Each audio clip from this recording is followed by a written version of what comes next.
pour cette spéciale européenne. Quelles sont les attentes, quelles sont les demandes de l'écosystème tech et numérique en France? On voit ça avec mes invités. Maya Noël, bonjour, bienvenue dans Smart Tech, directrice générale de France Digital. Bonjour. Avec vous, autour de la table, Henri Dagrin, délégué général du SIGREF. Bonjour Henri. Et Michel Combeau, délégué général de Numéum. Bonjour Michel. Bonjour. Alors, vous avez tous proposé beaucoup de choses. Vous avez même mobilisé vos troupes autour de ces européennes 2024 pour sensibiliser le politique, les interpeller et même les écouter sur ces sujets du numérique et de la tech. Donc, je voulais qu'on reprenne ensemble quelles étaient les principales recommandations venant de vous. On va peut-être commencer par la big picture. Quelle est cette politique numérique qu'on devrait mener en Europe? Alors, en termes de réglementation, de coopération aussi entre les États membres. Michel, sur la partie Numéum, j'ai vu, ça m'a amusé parce qu'en matière de réglementation, la première chose que vous demandez, c'est bon, maintenant, il faut les appliquer, les textes. Exactement, c'est vrai qu'on a connu au cours des dernières années une forme d'inflation réglementaire très importante. Je pense que l'enjeu de la confiance dans le numérique, il est essentiel. Clairement, si on veut pouvoir arriver à réussir cette transition numérique essentielle aux entreprises et à la société, il faut que les gens aient confiance dans les produits. Pour autant, on le voit, l'Europe a développé énormément de réglementations compliquées, coûteuses aussi pour les PME. On le rappelle par exemple l'IA Act. On estime que pour une petite entreprise de 50 personnes, c'est quelques centaines de milliers d'euros de mise en conformité. L'enjeu, pourquoi, qu'est-ce qui va coûter de l'argent sur la mise en conformité du texte qui réglemente, en tout cas par le risque, l'intelligence artificielle? C'est exactement, c'est l'ensemble des procédures, c'est la mise à niveau en fait des procédures internes pour pouvoir en fait s'assurer que l'ensemble des produits autour de l'intelligence artificielle sont conformes au texte. Que l'on soit un producteur d'IA ou un utilisateur. Exactement, un utilisateur. Ça amène effectivement à faire une politique d'examen des risques. On ne conteste pas le besoin effectivement d'une transparence et d'une réglementation. Notre enjeu pour nous, en tout cas à Numéum, c'est de s'assurer derrière que l'Europe ait bien compris qu'au-delà de la réglementation, il faut pouvoir encourager et développer une vraie politique industrielle du numérique, par la recherche et développement, par soutenir les entreprises dans cette transition sur l'ensemble des sujets comme la cybersécurité, la e-santé, et notamment aussi pour la formation des talents. On le rappelle, on a besoin de talents dans le domaine du numérique pour pouvoir assurer cette transition qui est vraiment essentielle à notre économie et à l'économie européenne. On va en parler de ça, de la formation et des talents, mais je voulais qu'on reste sur le cadre réglementaire. En gros, ce que vous nous dites, c'est ça va, on a ce qu'il faut là en termes de package réglementaire, donc maintenant il faut passer à la mise en œuvre, exactement. À l'application des textes. Il faut que chacun digère. On a par exemple aussi en matière de cybersécurité la directive NIS 2 qui va décupler en fait le nombre de sociétés qui sont soumises aux exigences de cybersécurité. Personne ne le conteste. Pour autant, il faut pouvoir ramener chaque PME, chaque petite entreprise à grimper en fait sur cette échelle de la cybersécurité. Il faut pouvoir digérer en fait l'ensemble des réglementations. C'est pour nous la priorité avant de pouvoir encore re-réglementer à l'échelon européen. Vous êtes d'accord, Maya, Henri, avec cette idée que ça va, on a notre dose de réglementation là en Europe sur le numérique? Il y a une forme de lourdeur réglementaire pour nos entreprises et ça coûte effectivement de l'argent de pouvoir se mettre en conformité. Après, je pense quand même que les 5 dernières années au niveau de l'Europe ont été marquées par ce niveau de compréhension de ce que sont les enjeux numériques.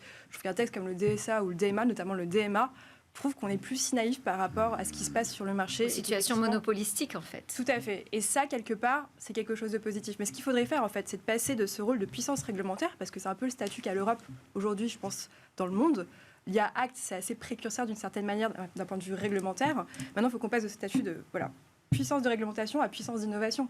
Et je pense que le réglementaire doit aussi aider à faire ça. C'est pas simplement un procédé de mise en conformité, mais c'est aussi comment est-ce qu'on incite pour que nos entreprises innovantes aient accès à un marché facilité. Et ça veut dire que pour ça, il faudrait quand même encore de nouvelles règles à instituer ou des normes de référence aujourd'hui encore dans le numérique?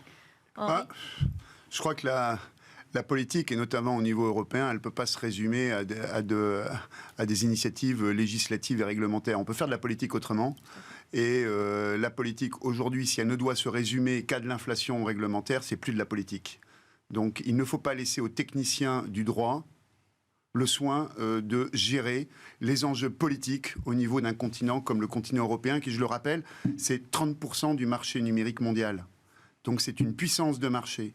Et ça, les politiques doivent s'en saisir et doivent comprendre qu'à travers cette puissance de marché de l'Union européenne, Nous avons des choses à dire, nous avons des choses à imposer à nos compétiteurs, nous avons des choses à imposer en matière de maîtrise des dépendances technologiques, nous avons des choses à imposer en matière d'innovation. Et cette innovation, ça doit être une innovation non pas paillette, non pas qui sert les intérêts des investisseurs, mais ce sont des innovations qui servent les intérêts de la société et de son économie. On est dans les paillettes aujourd'hui, Henri, c'est ça ? D'une certaine manière, nous, on se méfie énormément de ces innovations qui ne servent pas le progrès. Et c'est d'ailleurs la raison pour laquelle nous avions organisé il y a un mois et demi les rencontres numériques de Strasbourg autour du thème. Et nous avons fait à Strasbourg, au sein du Parlement européen, pour signifier l'importance de l'Union européenne sur ces sujets. Le thème, c'était numérique, c'est quoi le progrès ? Le progrès, est-ce que le numérique est facteur de progrès pour l'humanité, pour la société et pour son économie ? Et c'est ça qui est important. Là où je rejoins complètement Henri, c'est qu'effectivement, on a un des plus gros marchés au monde, 450 millions de consommateurs. Le problème, c'est que ce marché est fragmenté en 27 États différents. Et donc, c'est très compliqué pour une entreprise de se sentir en fait européenne. On est avant tout sur un marché national. C'est très compliqué de grandir. Et donc, je suis tout à fait aussi alignée sur le fait que l'enjeu n'est pas que réglementaire. Je pense qu'il y a en fait un besoin d'une volonté véritablement politique de créer ce marché unique et de propulser l'innovation par le marché, à savoir à travers la commande et à travers le financement. Alors vous demandez même en fait qu'on puisse avoir un commissaire, donc c'est chez Numéum, un commissaire européen aux startups. Oui, effectivement. Qu'est-ce que ce serait quoi son métier, lui, exactement ? On sait très bien, et c'est vrai que c'est un sujet qui finalement est assez transverse à toutes nos organisations. C'est l'innovation qui doit permettre à l'Europe, notamment, de faire la différence en matière de numérique. On le rappelle, comme le rappelait Maya, on doit passer effectivement à une logique d'Europe de l'innovation, pas de l'Europe de la réglementation. Et l'innovation, ça passe notamment, effectivement, je dirais, par les startups et par le lien, je pense, comme Maya l'a rappelé, entre la commande et les startups. Je pense qu'on est très bon. Qu'est-ce qu'il apportera un commissaire aux startups ? L'enjeu, c'est effectivement de pouvoir s'assurer que l'ensemble des conditions, et ce n'est pas uniquement un enjeu de financement, c'est un enjeu aussi de commande. Que demain, lorsque une administration européenne veut acheter un service, elle puisse aussi faire passer les startups. On a un vrai enjeu, c'est de pouvoir, sur l'ensemble des politiques, s'assurer que effectivement les startups sont traitées. On est finalement assez bon en Europe pour faire éclore les startups, peut-être pour les faire grandir, mais après, le marché, il est où ? Est-ce qu'il est dans 27 pays différents ? Est-ce qu'il est ailleurs ? C'est un enjeu, s'assurer que toutes les politiques sont revues à l'aune de cette exigence. Et comment est-ce qu'on évite l'effet paillette quand on s'intéresse aux startups de l'innovation ? Moi, je pense qu'il faut arrêter de mettre les startups à part et considérer ça comme un écosystème en vase clos. Pour moi, il faut intégrer, en fait. Et en fait, je pense que l'idée de commissaire est là, c'est de dire qu'il faut commander auprès des startups et surtout les intégrer à la chaîne de valeur globale. Et c'est ça qui nous manque en matière d'innovation. Aujourd'hui, c'est une vision qui ne prend pas en compte l'IA en tant que telle, en disant il y a des applications dans l'IA, mais quelle est la chaîne de valeur en fait derrière l'IA générative ? Et ça veut dire des matières premières, ça veut dire des réseaux, et tout ça doit être intégré et vu d'une manière plus globale en fait. Et comment est-ce qu'on fait pour avoir donc cette capacité de scaler, de grandir au sein du marché européen ? Parce que vous l'avez dit, c'est un marché hyper fragmenté. Alors certes, on a une monnaie commune, mais quelques grandes règles communes, mais c'est visiblement pas suffisant. C'est quoi l'étape d'après ? Il faut continuer l'harmonisation. Au même titre qu'on a réussi à harmoniser les systèmes d'enseignement pour pouvoir permettre l'Erasmus, il faudrait en fait aujourd'hui, aucune entreprise se crée avec un sentiment d'être une entreprise européenne. On se crée d'abord avec un statut national. En fait, il faudrait quasiment un 28e statut pour les entreprises qui souhaitent grandir très vite au sein de l'Europe et qui soient de facto des entreprises européennes, avec une harmonisation fiscale, une harmonisation par exemple pour les plans de BSPCE, donc d'intéressement salarié. Parce qu'en fait, on en parlait tout à l'heure, les talents sont cruciaux pour pouvoir se développer, pour pouvoir continuer d'innover et scaler. Maintenant, le problème qu'on a aujourd'hui, c'est que les choses ont bien évolué, dans le bon sens. Moi, j'ai commencé ma carrière dans le recrutement il y a plus de 10 ans.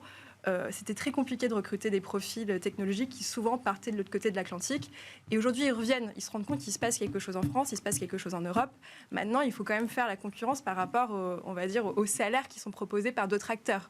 Donc, l'intéressement salarié est une bonne option. Maintenant, c'est très compliqué parce que si on doit le faire en France, c'est possible, mais on doit faire ça dans 27 pays différents avec des systèmes différents, pas du tout harmonisés. Ok. Ouais, oui, il y a quand même cette notion de digital single market aujourd'hui, elle est encore complètement évanescente. Oui. Je prends plusieurs exemples. Par exemple, la transposition du RGPD. l'application Sur du la RGPD. protection des données personnelles. Ouais, sur la protection des données à caractère personnel avait créé, et l'Irlande a été longtemps pointée du doigt, des concurrences entre les États membres sur la mise en œuvre de ces réglementations. Nice 2, ça va être la même chose. La mise en œuvre de l'AI Act, nous craignons qu'il y ait des pavillons de complaisance de la régulation de l'intelligence artificielle entre les États membres de l'Union européenne. Et donc, on voit bien que... Pourtant, l'acte, il s'applique partout dans les États membres. Oui, sauf que la façon dont les régulateurs nationaux vont agir, elles sont différenciées. C'est pour ça qu'aujourd'hui, on a besoin d'effacer les frontières, d'effacer ces différentiels de mise en œuvre des régulations qui créent des concurrences intra-européennes qui sont délétères pour le développement des acteurs technologiques.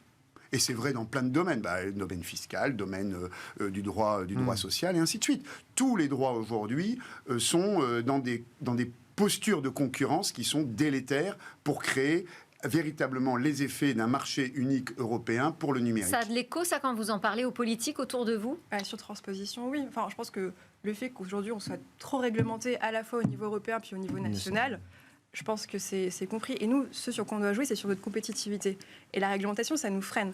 Pas plus tard qu'hier, je parlais avec un entrepreneur dans la santé qui me disait que pour pouvoir accéder au marché européen, il a mis 2 ans et demi pour être en conformité. 8 mois aux États-Unis. Déjà, c'est une énorme barrière et forcément, ça pousse à aller de l'autre côté de l'Atlantique. Oui. Donc, il y a un véritable enjeu à simplifier pour un enjeu de compétitivité. Et derrière la compétition, il y a l'accès au marché avec la fameuse commande publique qu'on doit flécher vers des solutions françaises et européennes. Alors, pas que la commande publique. Et la commande privée aussi. Et la commande privée. Moi, je crois passons à vos demandes, justement, pro-business. Parce que j'ai fait un petit chapitre dédié à cette question. Allons-y, Henri. Pro-business. Une des propositions que nous faisons en tous les cas au CIREF, c'est de dire il faut passer d'une stratégie systématique de l'offre, de soutien à l'offre, à une stratégie de soutien de la demande. Parce que la plupart des startups, la plupart des PME technologiques et innovantes, ce dont elles ont besoin et ce qui les fait vivre, ce qui les fait grandir, ce n'est pas de l'investissement d'abord, c'est de la commande. Oui. Bien sûr qu'il y a besoin d'investissement, bien sûr qu'il y a besoin d'une politique d'investissement, mais c'est d'abord de la commande, et de la commande d'acteurs privés, parce que si on pense que c'est uniquement la commande publique qui va faire vivre un écosystème numérique, on se plante totalement. En France, par exemple, sur le cloud, la commande publique de l'État représente moins de 5% de la commande du marché du cloud. C'est pas avec ces 5% qu'on va faire grandir des acteurs nationaux. Mais comment on la suscite, la commande privée ? Par des politiques de la demande, c'est-à-dire financer la demande, par des incitations fiscales, par des incitations qui sont de nature réglementaire, par des incitations, par exemple, sur le suramortissement des investissements qui sont réalisés par la commande. Et là, il y a les poches des entreprises à faire pour faire grandir cette... Et je le dis d'autant plus que ce sont mes adhérents. Et donc, il faut aider mes adhérents à aller vers de la commande sur le marché numérique européen. Michel Combeau chez Numéum, parce que moi, ça m'intéressait aussi de votre proposition de réformer les politiques d'investissement. Oui, c'est ça. C'est qu'on a un vrai besoin de raisonner en matière de logique de filière. Et c'est-à-dire que quand vous avez un grand groupe, il doit entraîner derrière toute une filière. Et l'État, l'Europe, a un énorme,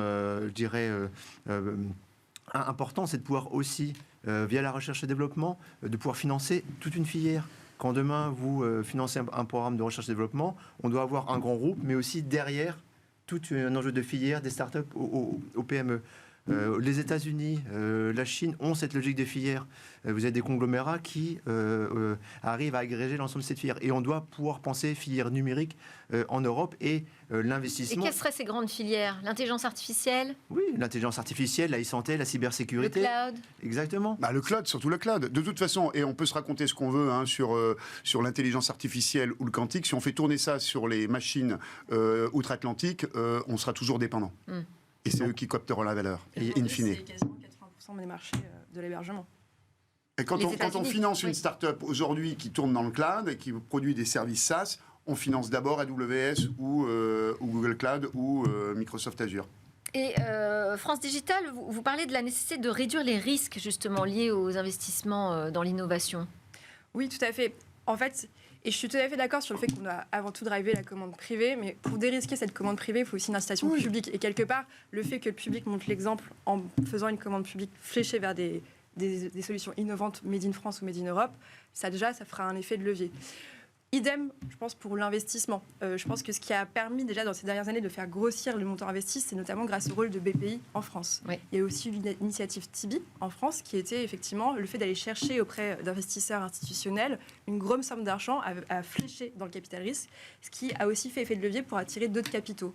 Et ça, ce qu'il faudrait, c'est le faire à l'échelle européenne. Réussir à quelque part intégrer le marché des capitaux européens pour que l'épargne soit fléchée en partie vers le capital risque, ce qui n'est pas le cas aujourd'hui.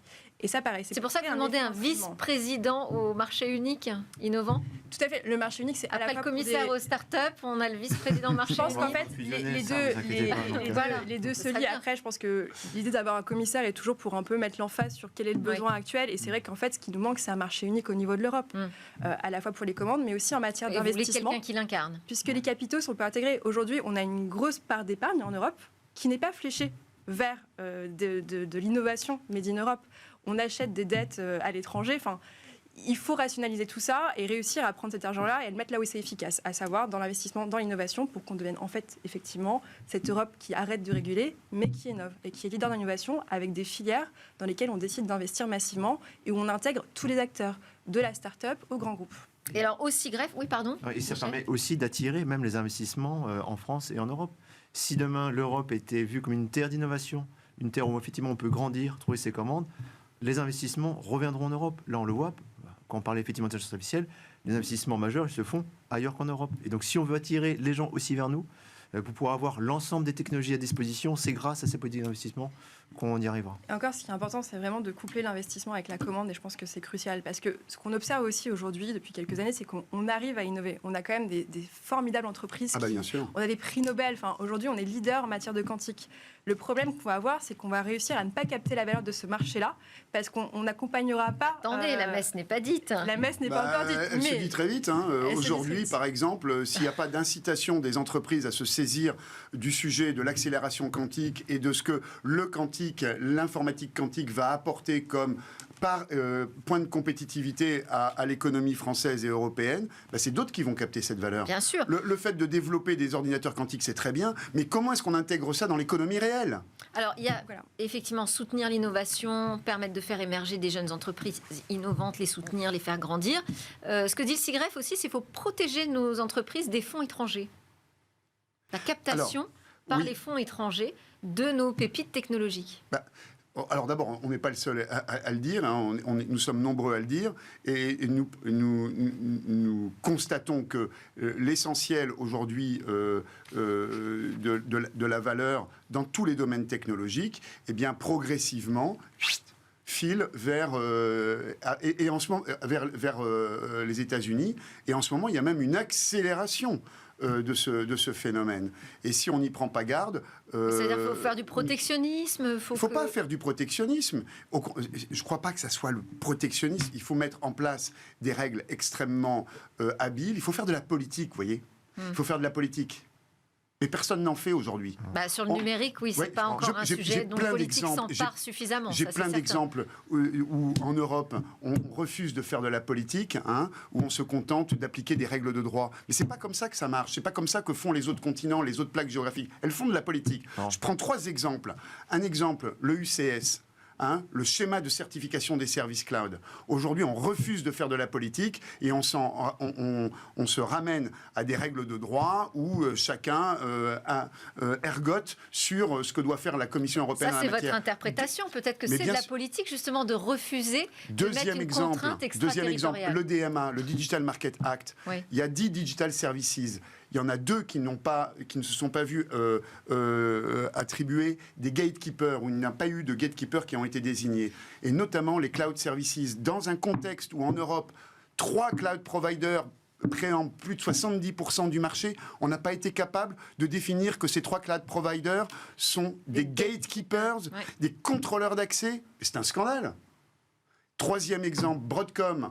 Broadcom, qui est une société qui a racheté VMware, qui met en risque l'ensemble de l'économie européenne en préemptant 8 milliards d'euros sur la valeur créée par l'économie européenne, de manière totalement stérile, sans apporter un seul centième de compétitivité à l'économie européenne. Vous avez eu un retour sur l'affaire Broadcom ? Est-ce qu'on fait de la politique ? Non, actuellement, ce sont les techniciens du droit de la concurrence qui sont chargés de régler le problème. Ils ne le régleront pas. Parce que ce n'est pas du droit qu'il faut faire, c'est de la politique. Allez, et aujourd'hui, on ne fait pas de politique. On enchaîne parce que nous, on en fait. On enchaîne avec cette question de l'enjeu des formations dans le numérique. Là encore, chez Numéum, vous faites une proposition sur les talents. Vous dites qu'il faut absolument qu'on trouve les moyens d'attirer les talents internationaux. Oui, avec quels moyens ? L'enjeu, c'est effectivement leur donner, et tout est lié. Si demain, vous avez une politique d'investissement, si demain, un chercheur brillant se dit « je vais venir en Europe parce que je sais que j'aurai accès à des fonds pour faire de la recherche de pointe et développer les nouveaux services », là, nous aurons gagné. Il faut à la fois attirer les talents, bien entendu, étrangers, conserver nos talents, je dirais, en matière de recherche et d'innovation, pour pouvoir, en tout cas, qu'ils puissent considérer l'Europe comme une terre d'innovation et une terre de développement. C'est pas le cas aujourd'hui ? Et c'est bien l'enjeu, c'est que demain... Quand même. J'irai tout est lié. L'image de l'Europe a un peu changé ces dernières années. L'image a complètement changé, et je pense avec la France en tête de file. Oui. Et comme je le disais, moi, de mon expérience, il y a quelques années... tous les jeunes diplômés d'écoles d'ingénieurs en computer science rêvaient de partir aux États-Unis dans la Silicon Valley. Aujourd'hui, ils se disent qu'il y a quelque chose à faire en Europe. Donc déjà, le premier point qui est quand même hyper important, c'est qu'on est capable de former d'excellents talents. Après, ce qui est certain, c'est que les compétences évoluent très vite et qu'il faut qu'il y ait un relais du privé pour pouvoir former les bonnes personnes. Je prends le cas d'un Vercors qui a décidé de monter son école de la batterie parce que c'est des besoins qui sont très spécifiques. Et je trouve ça super parce qu'en fait, on ne peut pas avoir une formation initiale qui couvre tous les besoins, il faut être capable de s'adapter. Donc ça, c'est la première évolution. Et ça, je pense que c'est pas que de la politique, c'est des décisions qui sont aussi dans le privé de former en tant qu'entreprise. Donc ça, c'est le premier point. Donc on a des super talents qu'on est capable de former ici. Maintenant, il faut les retenir. Exactement. Il y a un sujet de rétention, dont je parlais notamment du plan d'actionnariat salarié avec des BSPC qu'on pourrait étendre au niveau européen pour garder des talents en Europe. Si ce n'est pas en France, au moins en Europe, leur permettre de bouger et de constituer ce fameux marché unique. Et après, je pense qu'il y a aussi le sujet effectivement de la politique d'attractivité internationale, parce qu'il ne faut pas oublier qu'aux États-Unis, dans la Silicon Valley, je crois qu'ils sont sur un taux d'immigration des salariés dans la tech de l'ordre de 60%. Et c'est eux qui créent des innovations là-bas. Donc c'est quand même un non-sens. On les forme ici, ils partent là-bas et ils continuent d'innover là-bas. Donc il faut qu'effectivement on soit capable de les... C'est compliqué aujourd'hui de recruter des profils internationaux quand on est en France ou en Europe ? Il y a la guerre financière quand même. La guerre des talents, la guerre fiscale aussi, et la guerre aussi même d'accès aux fonds. C'est-à-dire demain, vous avez dans Silicon Valley, pour pouvoir avoir accès à des fonds pour la recherche et l'innovation, vous avez les grandes universités, vous avez effectivement les grandes entreprises. Donc, on peut essayer de faire de la politique, c'est sûrement très important, mais il faut aussi balayer devant notre porte et s'assurer derrière qu'on ait ces fonds. C'est toute une chaîne de valeur, c'est l'investissement, c'est la recherche-développement pour que demain, un talent qu'on a formé, qu'on est capable peut-être au moins dans une start-up conservée, qu'ils se disent si demain je veux développer une nouvelle start-up, je veux développer un nouveau programme, je dois et je peux le faire en Europe. Et que si demain j'ai un grand chercheur qui vient effectivement d'Inde ou des États-Unis se dit en Europe c'est une terre d'innovation, c'est une terre aussi où il y a accès à des financements. Et là, on aura réussi notre pari. Et alors, au-delà de ça, vous dites qu'il faut simplifier l'embauche. On pourrait imaginer un CPF européen pour l'accès à la formation, créer un passeport européen des compétences. Oui, exactement, parce que l'enjeu, c'est de s'assurer d'arriver à une unicité. On parlait effectivement de ce 28e pays au niveau européen. C'est qu'une compétence qui est acquise dans un pays, elle doit pouvoir être reconnue dans l'ensemble des pays. Et que demain, si je veux me former, que ce soit en Allemagne, en France ou en Espagne, que tous, ces certifications puissent être effectivement contenues dans un schéma unique. On doit pouvoir, il faut de façon raisonnée à l'échelon européen pour pouvoir en fait conserver et attirer aussi les meilleurs talents de la planète. Et aujourd'hui, du côté des visas, c'est compliqué quand on veut recruter justement un profil non national, non européen. En vrai, on a pris de l'avance quand même en France avec le visa French Tech.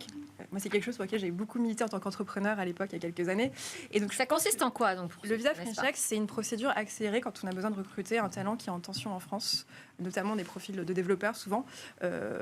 Il n'y en a pas assez. Et donc, quand on en trouve un à l'étranger, il a une procédure accélérée qui permet d'avoir un visa beaucoup plus rapidement. Et ça, c'est utilisé par la quasi-totalité des membres de France Digital, donc quasiment la totalité des startups. Oui. Maintenant, le problème, c'est que quand vous recrutez un profil en France. Nous, ce qu'on aimerait, c'est un visa européen. En fait, c'est vraiment faciliter cette mobilité parce qu'effectivement, comme le disait Michel, si on veut attirer des talents du monde entier, il faut leur vendre l'Europe, pas simplement la France comme marché. Et donc, il faut être capable aussi de bouger, donc avoir un visa French. Pas French, européenne. C'est ce que j'allais dire, pour sortir de la French, là. Excusez-moi. Allez, on termine avec l'environnement. Alors, sur l'environnement, donc la question d'un numérique responsable qui prend en considération son empreinte environnementale, est-ce qu'aujourd'hui, il vous semble qu'il nous manque justement des normes, peut-être, des règles, ou est-ce que là aussi, on en a assez? Henri. Oui, alors... nous proposons, et c'est notamment quelque chose sur lequel nous travaillons avec nos associations partenaires en Allemagne, aux Pays-Bas, en Belgique, et donc au niveau européen, nous proposons... Et d'ailleurs, c'est intéressant parce que l'Europe, finalement, ne produit que très très peu de hardware. Nous proposons qu'il y ait des... Et ça représente quand même 30% du marché mondial, hein, l'Europe. Donc personne ne pourra dire, finalement, les règles en Europe, ça ne m'intéresse pas.